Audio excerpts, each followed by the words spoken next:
अब हम एक एग्जाम्पल देखते हैं। इस एग्जाम्पल में हमें दिख रहा है एक बीकर। इस बीकर में क्या है? पानी है, ठीक है। तो यहाँ पे हमारे पास में इस बीकर में क्या है? वाटर है। तो ये हमने थोड़ा सा उसको क्या किया, मैग्नीफाई किया, तो हमें क्या दिख रहे हैं? वाटर के मॉलिक्यूल्स दिख रहे हैं। फिर हमने यहाँ पे देखा एक क्या है हमारे पास में, एक चम्मच है। चम्मच में क्या है? चम्मच में क्या है?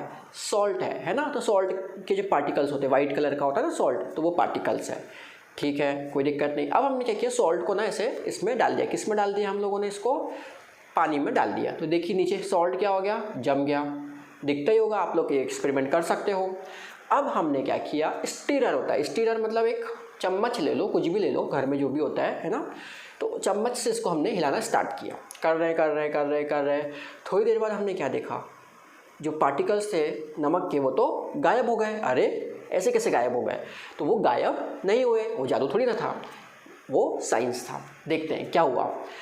क्या होता है, लिक्विड में हमारे पास जो पार्टिकल्स होते हैं वो लूजली पैक्ड होते हैं। इसका मतलब जो पार्टिकल्स, जो मॉलिक्यूल्स होते हैं, उनके बीच में थोड़ा थोड़ा वेकेंट स्पेस, मतलब खाली स्पेस अवेलेबल होता है। जैसे अगर आप पहले फिगर में देखें तो बीच बीच में आपको यहाँ पे देखिए क्या हो रहा है, खाली खाली स्पेसेस दिख रहे हैं, ठीक है। अब क्या हुआ, जब हमने नमक डाल दिया और उसको जब हमने हिलाया, तो जो नमक के पार्टिकल्स है ना, वो क्या करने की कोशिश कर रहे हैं, जो खाली स्पेसेस अवेलेबल थे ना वाटर मॉलिक्यूल्स के अंदर, वो उसमें अपनी जगह बना रहे हैं। वो क्या कर रहे हैं, उसमें अपनी जगह बना रहे हैं। तो क्या करते हैं, ये जो अपने नमक वाला पानी रहता है, जो नमक रहता है, वो पानी के जो मॉलिक्यूल्स है उसके अंदर उसने क्या किया, अपनी अपनी जगह हथिया ली।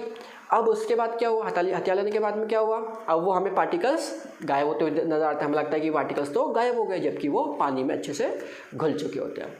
इसका एक एग्जाम्पल और है कि आप इस चीज़ को करते जाओ, एक लिमिट तक होगा। ये कब तक होगा? एक लिमिट तक होता है, हमेशा नहीं होता है। मतलब क्या होता है, आपने क्या किया, घोल दिया नमक, आप पूरा जो नमक का पैकेट होता है ना, पूरा का पूरा ऐसे डाल दो, तो घुलेगा, कुछ लिमिट तक घुलेगा, उसके बाद में नहीं घुलेगा। क्यों? क्योंकि उसके बाद जितने नमक के पार्टिकल्स ने अपनी जगह हथिया ली है ना, हथिया ली उन्होंने अपनी जगह, अब जगह बची नहीं, तो जो बचा हुआ नमक का पार्टिकल्स था ना, वो कहीं जा ही नहीं पाएगा, क्योंकि उनके पास तो जगह ही नहीं है, वो बेचारे बेघर हो गए, तो वो ऐसे ही नीचे पड़े रहेंगे। तो इस तरीके से हम इस एक्सपेरिमेंट को समझ सकते हैं। अब देखते हैं, इसमें एक पैराग्राफ लिखा है, एक लाइन लिखी हुई है, तो उसको हम समझते हैं।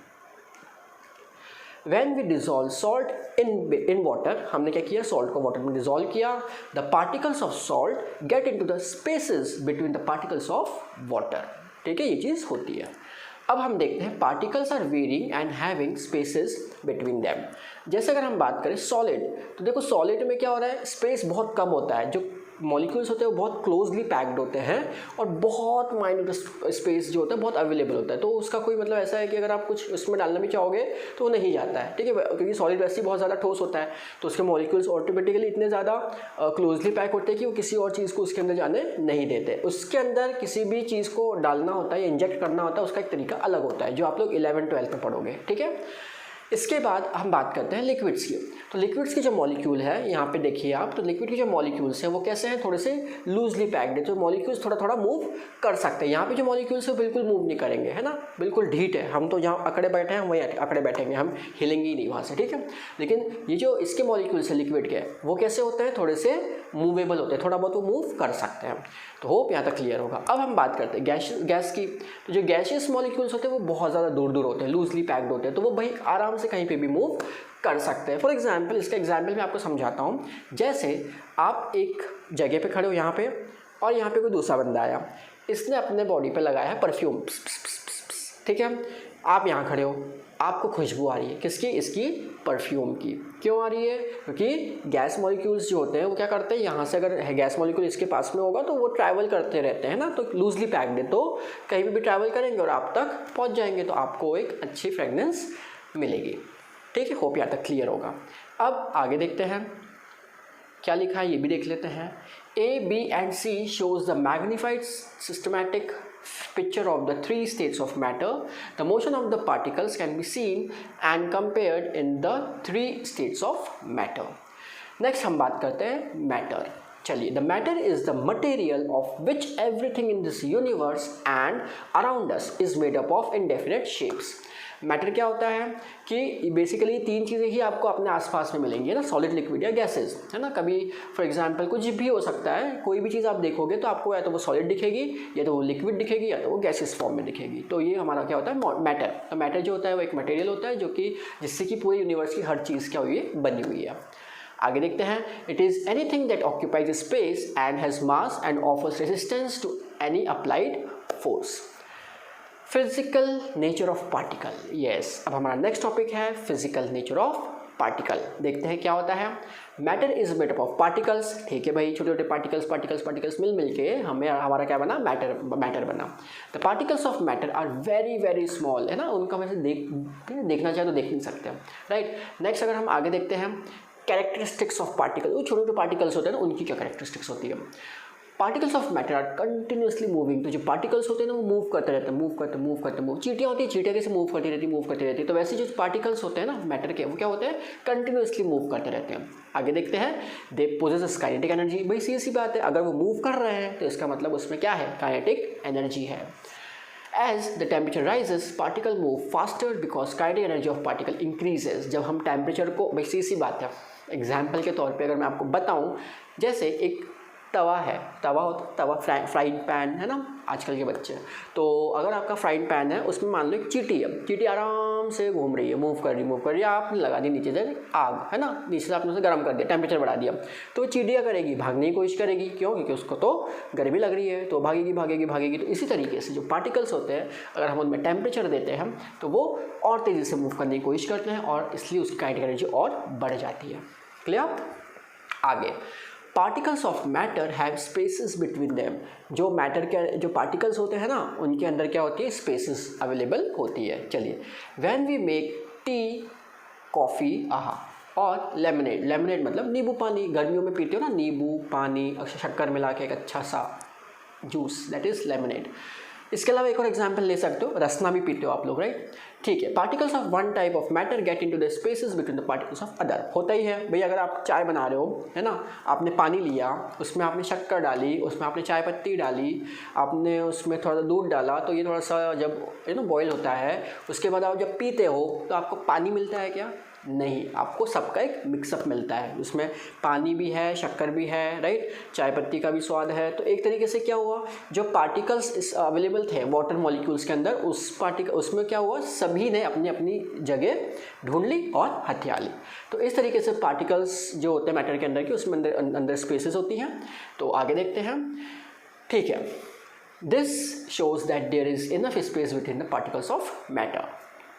Particles of matter attract each other, ठीक है, जो पार्टिकल्स होते हैं किसी मैटर के, वो अट्रैक्ट ईच अदर होते हैं।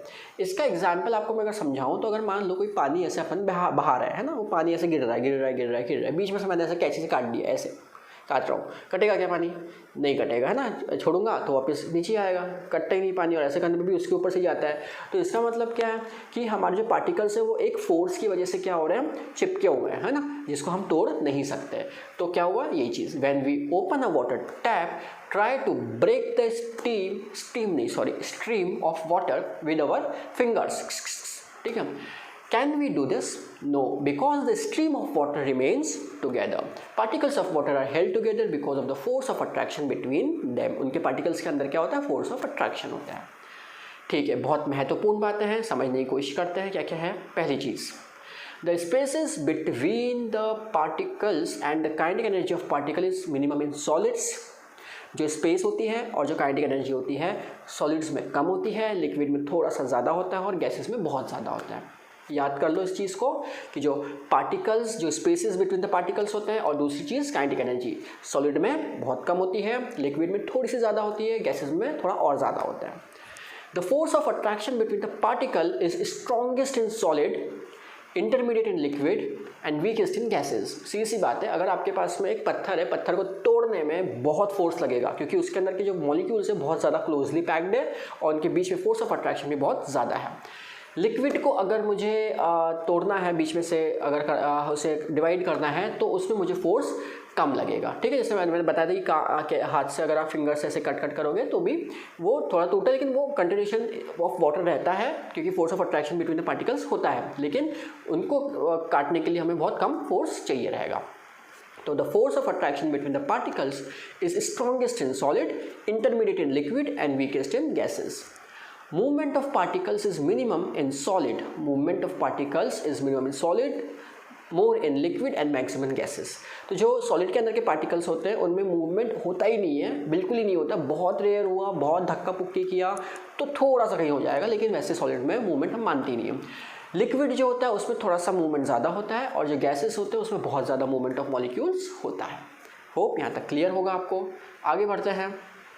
ये देखिए एग्जाम्पल है, ये मॉलिक्यूल्स दिखा रहे हैं हम लोग को, है ना, कि सॉलिड के मॉलिक्यूल्स बिल्कुल क्लोजली हेल्ड टुगेदर है, लिक्विड के थोड़े बहुत मूव कर सकते हैं और गैसेस के उछलते पुछलते रहते हैं, राइट.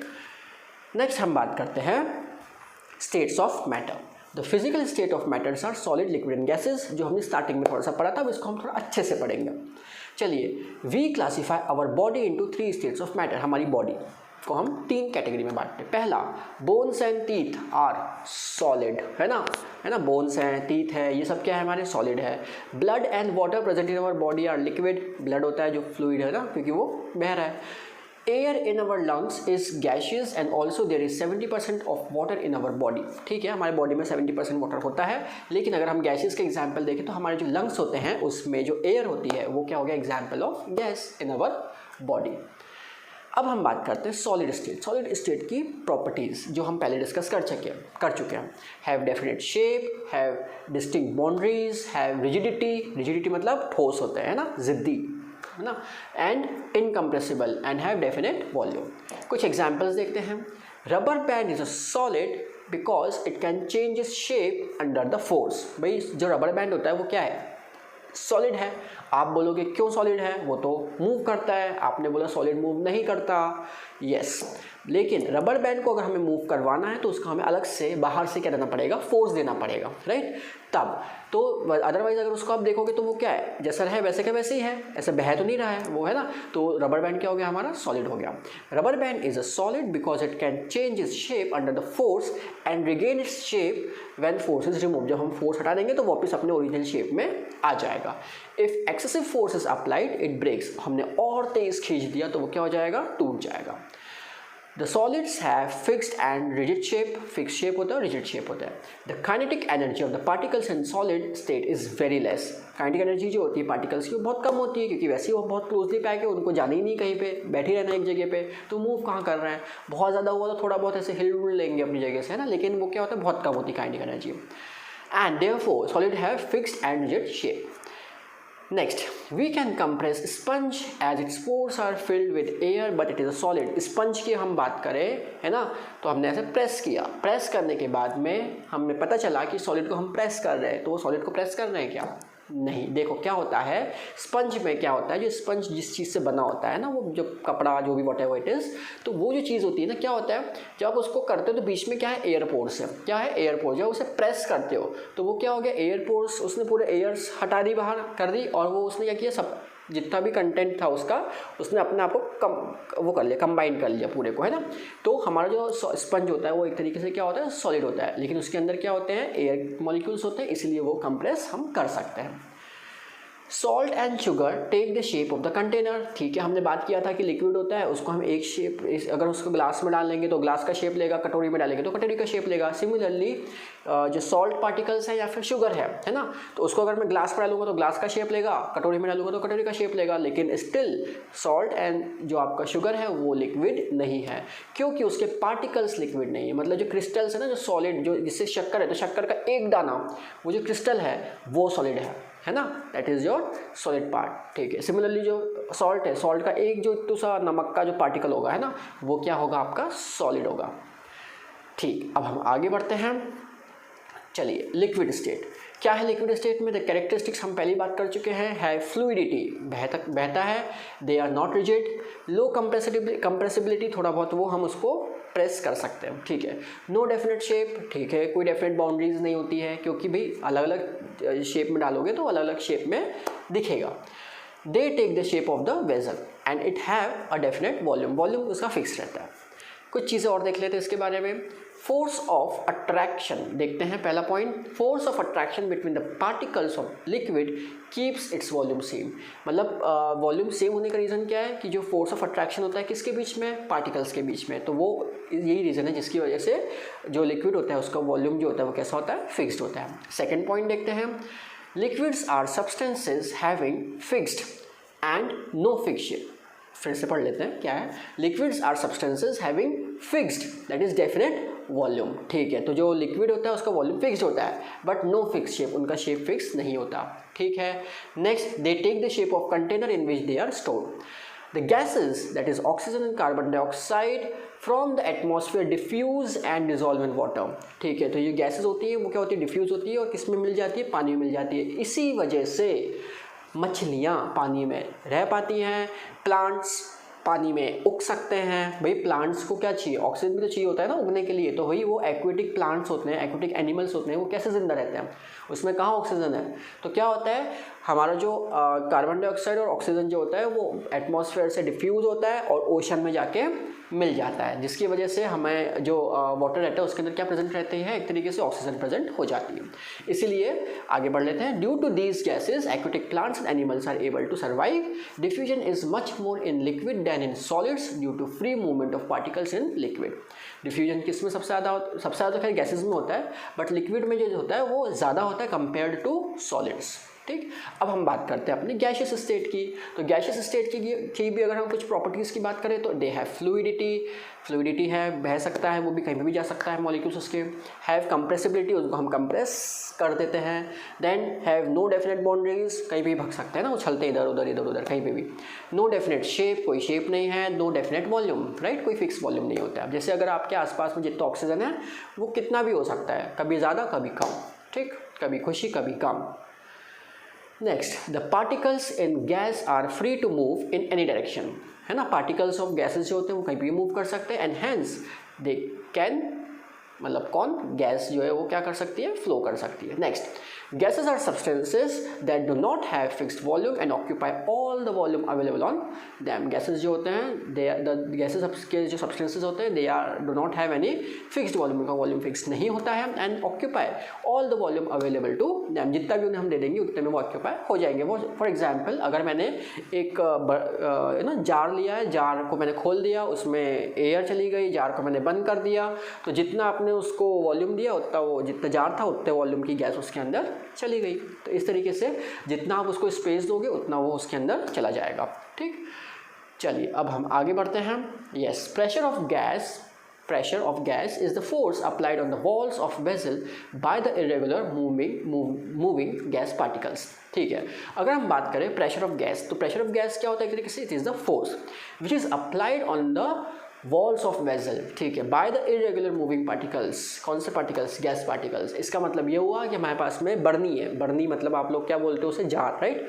अगर हमारे पास में जार है, जार में गैसेज है, तो वो जो मॉलिक्यूल्स होंगे, और मैंने ढक्कन बंद करके रखा हुआ है, तो जार के जो मॉलिक्यूल्स होंगे वो क्या करेंगे, जार के वॉल्स को ऐसे बार बार टकराएंगे। तो एक तरीके से ये जो जार की वॉल है उस पर क्या एक्सर्ट करेगा, प्रेशर एक्सर्ट करेगा। प्रेशर क्यों एक्सर्ट करेगा, क्योंकि जो पार्टिकल्स हैं, मूविंग पार्टिकल्स, वो उसके ऊपर क्या दे रहे हैं, फोर्स दे रहे हैं। ठीक, तो जो हम लोग का जार होता है या जो भी कंटेनर होता है उसके जो वॉल्स होते हैं वो क्या एक्सर्ट करता है, प्रेशर एक्सर्ट करता है। किसकी वजह से करता है, due to movement of particles, gas particles. ठीक, चलिए